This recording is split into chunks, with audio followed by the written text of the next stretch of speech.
Hey there, it's David Cinelli here, Realtor with Royal LePage Signature.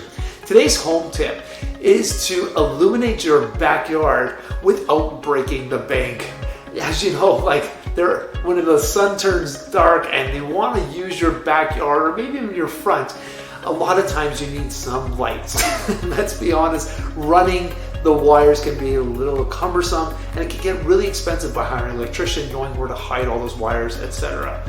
But nowadays, there have been some amazing solar options out there, and which you can use to illuminate your backyard. A lot of times when you buy these ones, which you can even get at Costco, Canadian Tire, at a cheaper price, and they can go all the way up if you want to get really, really expensive. You can check out Amazon. But anyway, they can last you very, very long time if you treat them well. And a lot of times all these lights need is to have direct sunlight throughout the day, and then at night when it turns dark, it knows to automatically illuminate them. So therefore, you don't have to break the bank, you don't have to hire an electrician, you don't have to do any of that, and you can still have amazing lights in your backyard. I hope you enjoyed this tip. If you want to know some places where Natalie and I grab ours, you can feel free to reach out, you can DM to me, and I can show you a couple of places where we really like the lights.